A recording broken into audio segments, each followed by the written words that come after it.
Já está gravando, tá? Boa noite a todos, sejam todos bem-vindos. Hoje, 8 de fevereiro de 2022, estamos aqui para mais uma aula da nossa disciplina de História da Matemática. E hoje vamos, iniciar aí o capítulo 6 do nosso livro. Pessoal, e aí, como o OBS, ele grava só a tela e o áudio, ele não grava as mensagens do chat. Então, eu vou fazer a chamada no final da aula, tá bom? No finalzinho da aula, daí eu faço a chamada. Porque agora não tem mais como eu fazer a chamada depois pelo chat, né? Porque o chat não fica gravado, tá?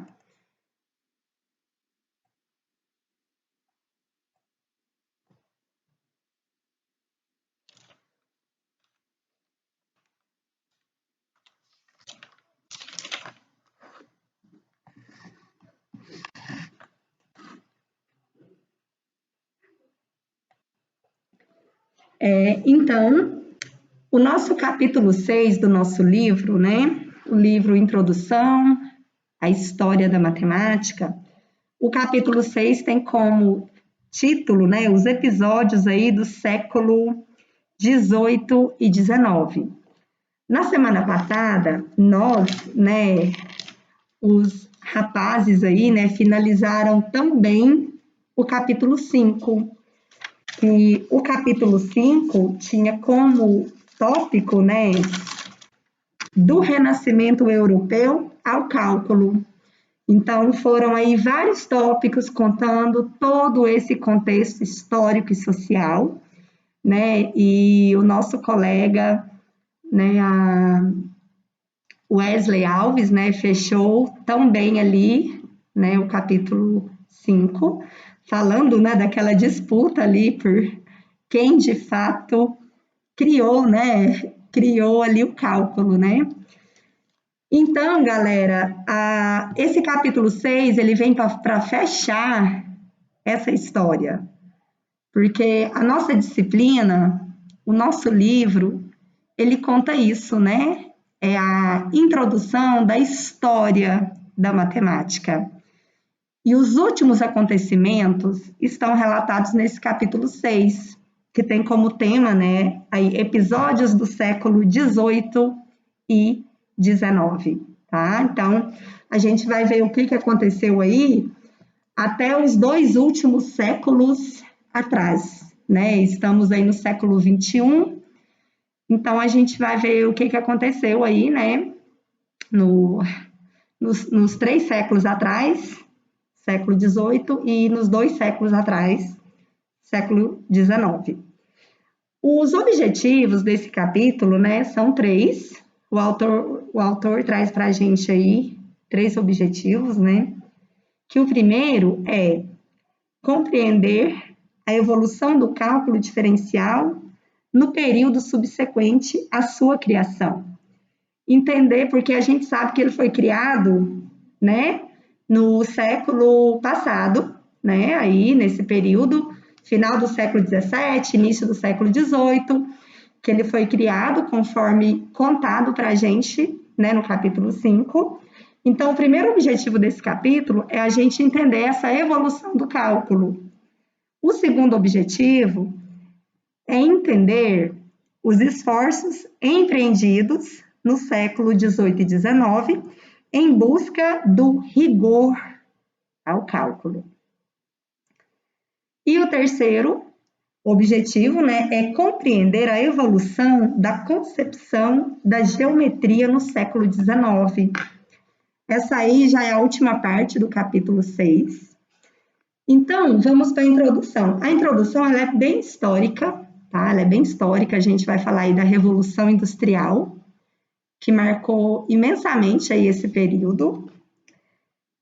Então, o século XVIII, ele assistiu uma evolução filosófica, científica e cultural, que eu faria ser conhecido como século das luzes. Todos vocês aí lembram, né, desse período marcante da história, né, da humanidade, o século das luzes, né, que foi o século XVIII. O capítulo 5, vocês se lembram, né?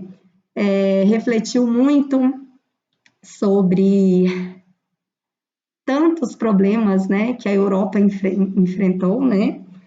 A Guerra dos 100 Anos, né? As doenças, né? Teve a peste, tantos problemas financeiros, fome, problemas políticos. Ainda bem agora, né? Ainda bem que nesse século seguinte, né?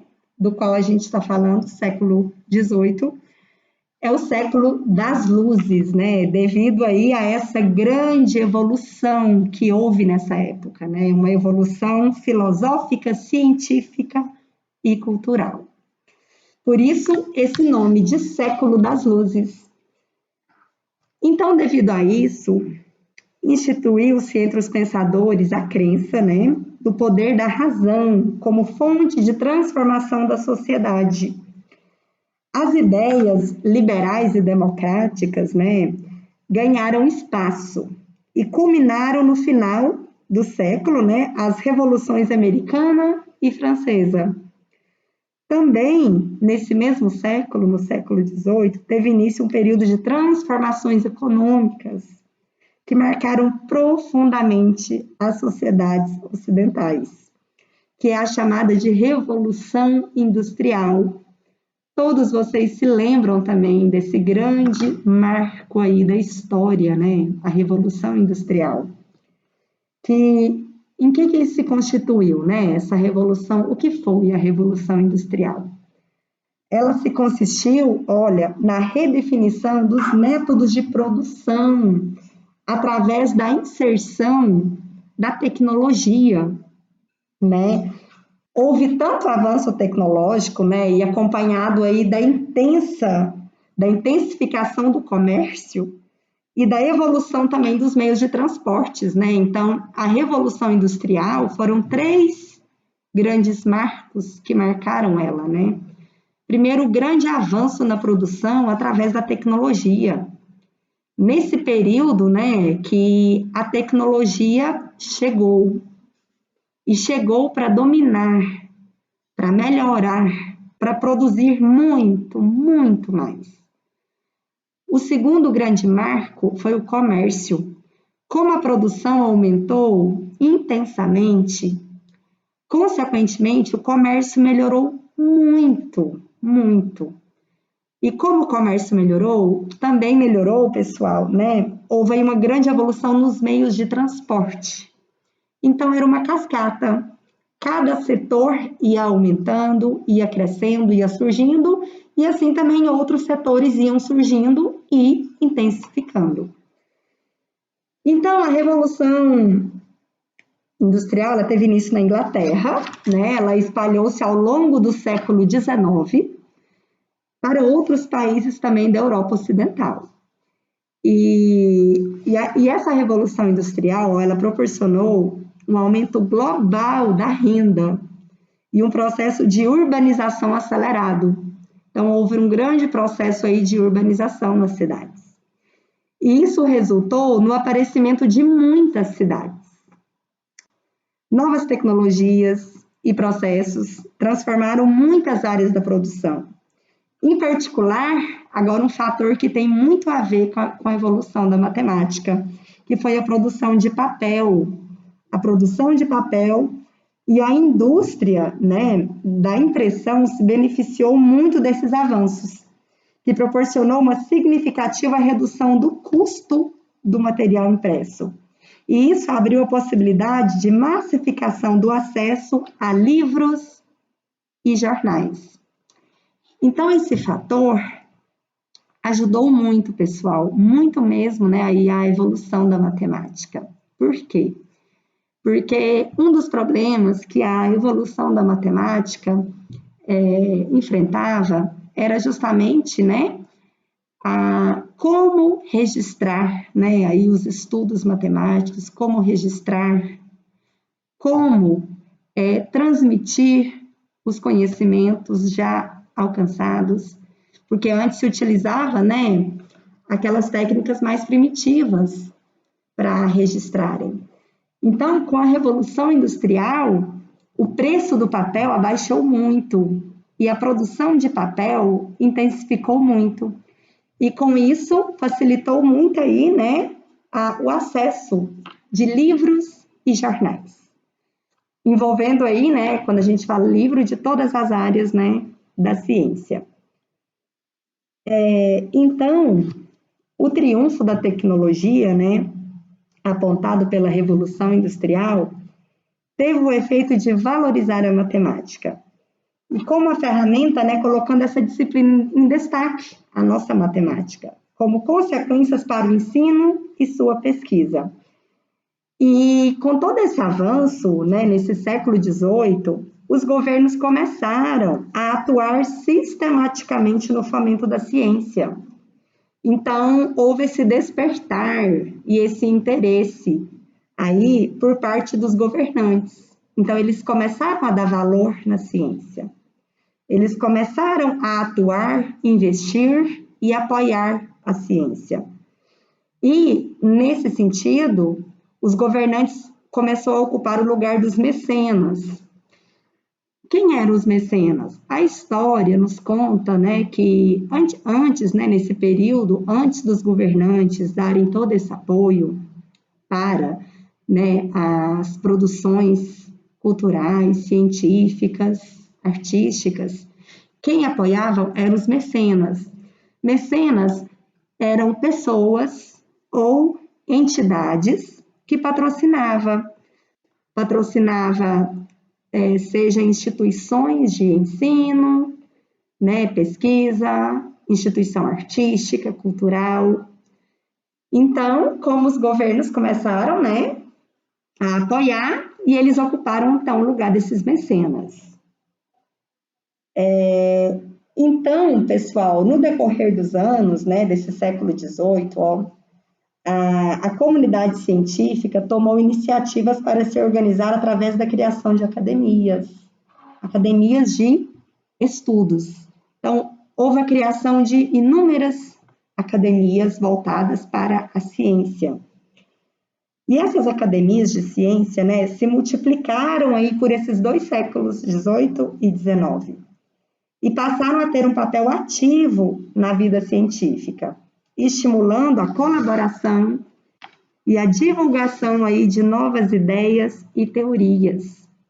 Além disso, revistas e jornais científicos foram criados, porque até então não existia uma revista, né, aí uma revista científica. Hoje existem, nossa, se a gente for olhar a nível global, existem milhares de revistas, periódicos, onde nós podemos publicar os nossos estudos, as nossas pesquisas.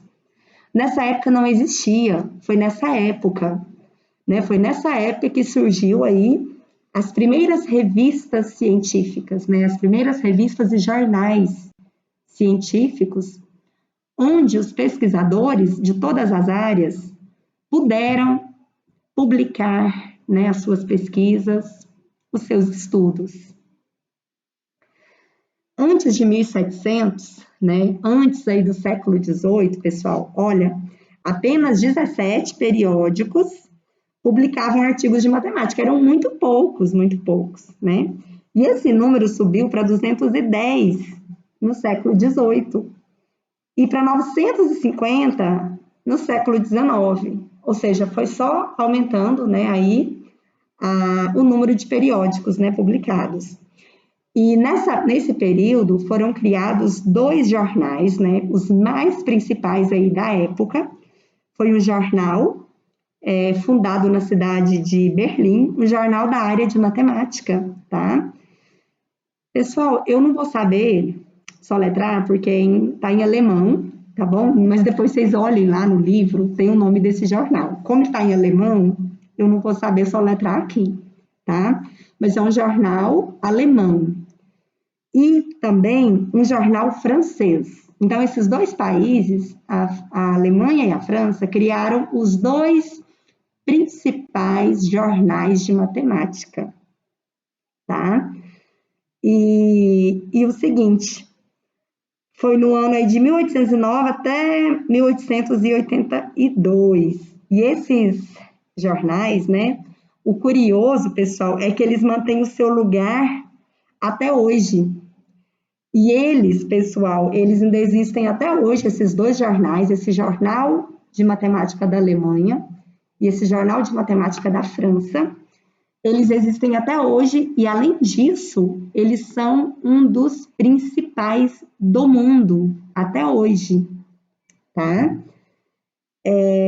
Então, voltando ainda na história, né, a Revolução Francesa aí promoveu diversas transformações no sentido democrático. Aumentou o espaço para o estudo das ciências, das artes, da cultura e também da filosofia. No final do século XVIII, o ideal iluminista do uso da razão como instrumento de transformação do mundo se materializou na criação do sistema métrico decimal, né? Porque até então não existia um sistema métrico decimal, né, padronizado. Nessa época que surgiram aí os estudos sobre isso.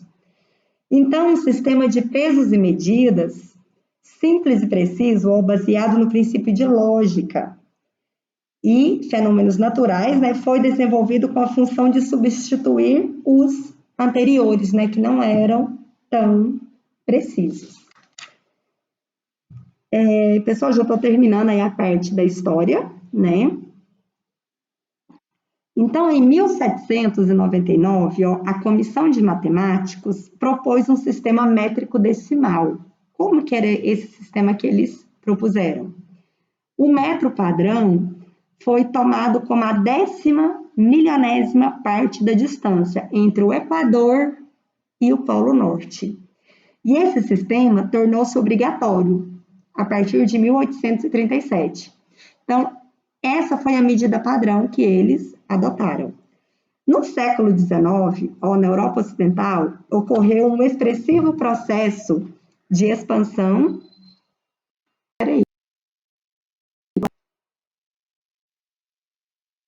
Eu fiquei no breu, deixa eu só ligar aqui meu celular.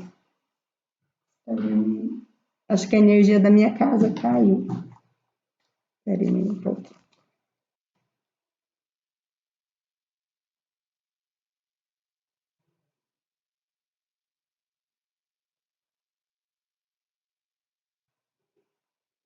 Pessoal, deixa eu só conectar. A energia da minha casa caiu. Deixa eu conectar aqui meu celular